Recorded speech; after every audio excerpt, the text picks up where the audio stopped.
എല്ലാവർക്കും പുതിയൊരു വീഡിയോയിലേക്ക് സ്വാഗതം. ഇന്ന് നമ്മൾ ഉണ്ടാക്കുന്നത് ഒരു സ്പോഞ്ച് കേക്ക് എന്ന് പറഞ്ഞാൽ ചോക്ലേറ്റ് സ്പോഞ്ച് കേക്കാണ് കേട്ടോ. അപ്പൊ നമ്മളിത് വീട്ടിലുണ്ടാക്കുമ്പോൾ സാധാരണ ഉണ്ടാക്കാറ് ഓവനൊക്കെ ഉണ്ടാവുമ്പോൾ എല്ലാവർക്കും ഇത് ഉണ്ടാക്കാനൊക്കെ വളരെ സിമ്പിളാണ്. അപ്പൊ ഇന്ന് നമ്മൾ ചെയ്യുന്നത് ഓവനൊന്നുമില്ലാതെ നമ്മൾ ഒരു അടപ്പുള്ള ഏത് പാത്രത്തിലും നമുക്ക് ഒരു സ്പോഞ്ച് കേക്ക് ഉണ്ടാക്കാം. അപ്പൊ നമുക്ക് വീഡിയോ ഒന്ന് സ്റ്റാർട്ട് ചെയ്യാം. അപ്പൊ അതിനു വേണ്ടിയിട്ട് ഞാനൊരു പാത്രം എടുത്തിട്ടുണ്ട്. പാത്രം നമുക്ക് ആദ്യം ഇതിന്റെ ഈ ഒരു മൈദയാണ് ഒഴിക്കുന്നത്. അതൊന്ന് അരിച്ചെടുക്കാൻ വേണ്ടിയിട്ട് ഒരു സ്ട്രെയിനർ വെക്കാം. അതിന്റെ മുകളിലോട്ട് 1 കപ്പ് മൈദ ഇട്ടിട്ടുണ്ട്.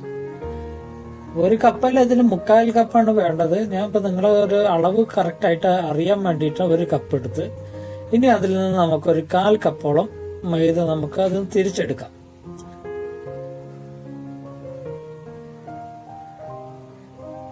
അപ്പൊ ഇനി ഇതേ അളവില് ഞാൻ ഇതില് കൊക്കോ പൗഡറാണ് ചേർക്കുന്നത്. അപ്പൊ മൊത്തം 1 കപ്പായി. ഇപ്പൊ ആദ്യം നമ്മൾ 1/4 കപ്പോളം മൈദ ചേർത്താലും മതി. അതിന് ശേഷം ഒരു 1/4 കപ്പ് കൊക്കോ പൗഡറും കൂടി ചേർത്താലും മതി. ഇനി അതിലോട്ട് 1 ടീസ്പൂണ് പാൽപ്പൊടിയാണ്.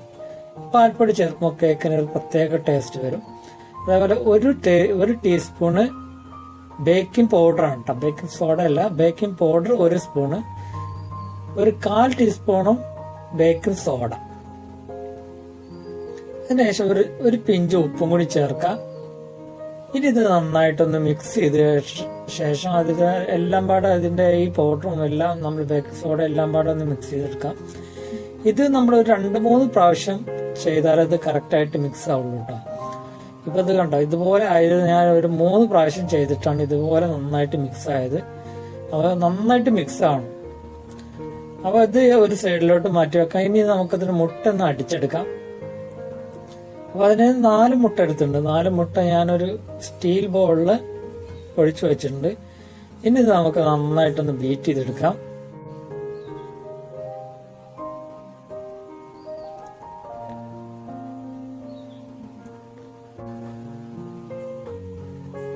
അത് നന്നായിട്ട് ബീറ്റ് ചെയ്ത് വന്നിട്ടുണ്ട്. അത്യാവശ്യമൊക്കെ പൊന്തി വന്നിട്ടുണ്ട്. ഇനി ഇതിലോട്ട് 1 ടീസ്പൂൺ വാനില എസൻസ് കൂടി ചേർക്കാം. 1 ടീസ്പൂൺ വാനില എസൻസ് കൂടി ചേർത്തിട്ടുണ്ട്. അതുപോലെ ഒരു 1/4 കപ്പോളം ഐസിങ് ഷുഗർ ആണ്. ഇത് പഞ്ചസാര മിക്സിയിൽ നന്നായിട്ടൊന്ന് പൊടിച്ചെടുത്തതാണ്. അത് നമുക്ക് കുറേശ്ശെ ആഡ് ചെയ്ത് ഒന്നുകൂടി ബീറ്റ് ചെയ്യാം. ഇത് മൊത്തമായിട്ട് ഒരുമിച്ച് തന്നെ ഇടരുത് കേട്ടോ. ഇത് കുറേശ്ശെ ആയിട്ട് ഇട്ട് കഴിഞ്ഞാൽ നന്നായിട്ട് മിക്സ് ആയിട്ട് വരുള്ളൂ. അത് ലോ സ്പീഡിൽ വെച്ചിട്ട് നമുക്ക് കുറേശ്ശെ ആഡ് ചെയ്തതിന്റെ ശേഷം ഒന്ന് അടിച്ചെടുക്കാം. അപ്പൊ ഇതെല്ലാം ഞാൻ അതിലോട്ടിട്ട് ഒന്നുകൂടി അടിച്ചെടുക്കാം.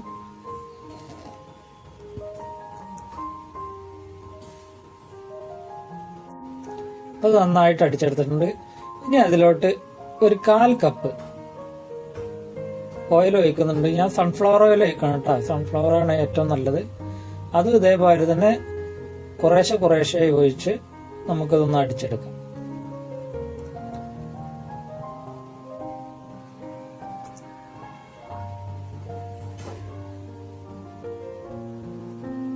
അതെല്ലാം ഞാൻ ഒഴിച്ചിട്ടുണ്ട്. ഇനി അതൊന്ന് മിക്സ് ചെയ്യാൻ വേണ്ടിയിട്ട് ഇപ്പൊ എല്ലാം ഷുഗറും ഓയിലും എല്ലാം പാടെ ഒന്ന് മിക്സ് ചെയ്ത് വരട്ടെ. ഇത്രയും മതിയാവും. ഇനി നമുക്കതിന് ബീറ്റർ ഓഫ് ചെയ്യാം. ഇനി നമുക്ക് നേരത്തെ മിക്സ് ചെയ്ത് വെച്ച പൗഡർ കുറേശ്ശെ ആഡ് ചെയ്ത് ഒന്ന് ഫോൾഡ് ചെയ്തെടുക്കണം കേട്ടോ. നമ്മൾ അടിയിൽ നിന്ന് മുകളിലോട്ട്, അല്ലെങ്കിൽ ഇത് മുട്ടയാകുമ്പോൾ തന്നെ നമ്മൾ ഒരുമിച്ച് ഇങ്ങനെ മിക്സ് ആക്കാൻ പാടില്ല. ഇതുപോലെ അടിയിൽ നിന്ന് മുകളിലോട്ട് ഫോൾഡ് ചെയ്തെടുക്കണം. ഇല്ലെങ്കിൽ മുട്ടയൊക്കെ താഴ്ന്നു പോയി നമ്മൾ അടിച്ചെടുത്ത ആ ഒരു പൊന്തി വന്നതൊക്കെ താഴ്ന്നു പോകും. അതിനാ പറയുന്നത് ഫോൾഡ് ചെയ്തെടുക്കണം. അത് കുറേശ്ശെ ആഡ് ചെയ്ത് നമുക്കൊന്ന് ഫോൾഡ് ചെയ്തെടുക്കാം.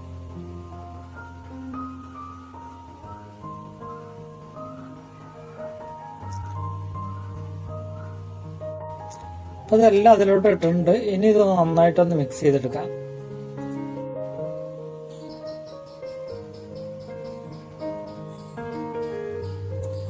ഇനി ഇതേമാതിരി ഞാനൊരു 8 ഇഞ്ചിന്റെ കേക്കിന്റെ തട്ടാണ് കേട്ടോ. അതിന്റെ അടിയിൽ ഞാൻ ഒരു ബട്ടർ പേപ്പർ കറക്റ്റ് ആയിട്ട് വിരിച്ചിട്ടുണ്ട്. അല്ലെങ്കിൽ നമ്മളത് കേക്ക് ഉണ്ടാക്കി കഴിയുമ്പോൾ അടിഭാഗം ഒട്ടിപ്പിടിക്കും. ഇത് കേക്കിന്റെ തട്ട് വേണമെന്നൊന്നുമില്ല കേട്ടോ. നമ്മൾ സാധാരണ വീട്ടിലുള്ള ഏത് പാത്രത്തിലായാലും മതി. അതിലോട്ട് ഒഴിച്ച് ഇതൊന്ന് ടാപ്പ് ചെയ്ത് വിടുക. എന്നാലും അതിൻ്റെ ഇടയിൽ ഈ എയർ ബബിൾസ് ഒക്കെ ഉണ്ടാവും, അതൊക്കെ ഒന്ന് പോയി കിട്ടാൻ വേണ്ടിയിട്ട് ഒന്ന് തട്ടി വിട്ട് കഴിഞ്ഞാൽ ആ എയറൊക്കെ ഒന്ന് പുറത്തോട്ട് വരും. ഇനി നമുക്ക് അടുപ്പിലോട്ട് മാറ്റാം. അതിന് വേണ്ടിയിട്ട് ഒരു വലിയ ചെമ്പ് എടുത്തിട്ടുണ്ട്. വലിയ ചെമ്പ് വേണമെന്നുള്ള പാകത്തിനുള്ള ചെമ്പ് എൻ്റെ അടുത്ത് വലിയൊരു ചെമ്പാണുള്ളത്. അതിൻ്റെ അടിയിൽ ഞാനൊരു ചെറിയൊരു പ്ലേറ്റ് വെച്ചിട്ടുണ്ട്. ഇത് ഓവർ ഹീറ്റായിട്ട് കേക്ക് കരിയാതിരിക്കാൻ വേണ്ടിയിട്ടാണ്. അതിൻ്റെ മുകളിലോട്ട് ഈ കേക്ക് വെക്കാം. അതിനു മുമ്പായിട്ട് നമ്മൾ ഈ കേക്ക് വെക്കുന്നതിന് മുമ്പ് ഈ പാത്രം നന്നായിട്ടൊന്ന് ചൂടാക്കി എടുക്കണം കേട്ടോ. ഫുൾ സ്റ്റീം വെച്ചിട്ട് ഒന്ന് ചൂടാക്കി എടുക്കണം. അതിന് ശേഷം മാത്രം കേക്ക് വെക്കാൻ പാടുള്ളൂ. ഇനി നമുക്ക് ഇത് അടച്ചു വെക്കാം. ഈ അടച്ചു വെച്ച് ഒരു 2 മിനിറ്റ് സമയം ഇതേമാതിരി ഫുൾ ഫ്ലെയിമിൽ വെച്ച് ഒന്ന് ഹീറ്റ് ചെയ്താൽ പിന്നെ ഒരു 40 മിനിറ്റോളം ലോ ഫ്ലെയിമിൽ വെച്ച് നമുക്കൊന്ന് ചൂടാക്കിയെടുക്കാം. അപ്പൊ അത് കറക്റ്റ് 40 മിനിറ്റ് കറക്റ്റ് സമയമായിട്ടുണ്ട്. നമ്മുടെ കേക്ക് ഇവിടെ റെഡി ആയിട്ടുണ്ട്. ഇനി നമുക്കതിന്റെ മുകളിൽ ഇങ്ങനെ തൊട്ട് നോക്കിയാൽ തന്നെ അറിയാം കേക്ക് നമ്മൾ കയ്യിൽ ഒട്ടിപ്പിടിക്കില്ല. ഇതുപോലെ കേക്കിൽ കയ്യിൽ കയ്യിലോട്ട് ഒട്ടിപ്പിടിക്കുകയാണെങ്കിൽ നമ്മൾ കേക്ക് റെഡി ആയിട്ടില്ല എന്നർത്ഥം. അല്ലെങ്കിൽ ഇതേമാതിരി ഒരു ടൂത്ത് പിക്ക് എന്തെങ്കിലും വെച്ചാൽ അതിലോട്ട് ഒട്ടിപ്പിടിക്കുന്നുണ്ടോ നോക്കിയാലും മതി. ഇപ്പൊ എല്ലാം കറക്റ്റ് ആയിട്ട് വന്നിട്ടുണ്ട്. നമ്മുടെ കേക്ക് ഇവിടെ റെഡിയാണ്. ഇനി നമുക്കത് ചൂടാറുന്നത് വരെ ഒന്ന് വെയിറ്റ് ചെയ്യാം. അപ്പൊ നമ്മുടെ കേക്ക് നന്നായിട്ട് ചൂടാറിയിട്ടുണ്ട്. ഇനി ഇതിന്റെ സൈഡ് നമുക്ക് വിടുത്തിയെടുക്കാം. അതിന് സ്പാച്ചിൽ ചെറിയ സ്പൂൺ എന്തെങ്കിലും ഇട്ടിട്ട് ഈ സൈഡ് ഭാഗം മാത്രം ഒന്ന് വിടർത്തിയെടുക്കാം. ചൂടാറിയതിന്റെ ശേഷം അല്ലെങ്കിൽ കേക്ക് പൊടിഞ്ഞു പോട്ടെ. ചൂട് കൊടുക്കണേ നമ്മൾ ഒരിക്കലും ഇങ്ങനെ ചെയ്യരുത്, അല്ലെങ്കിൽ അതിന്റെ സൈഡൊക്കെ നന്നായിട്ട് പൊടിഞ്ഞു പോരും. ശരിക്ക് ചൂടാറിയതിന്റെ ശേഷം മാത്രം ഇത് വിടുത്തിയെടുക്കുക.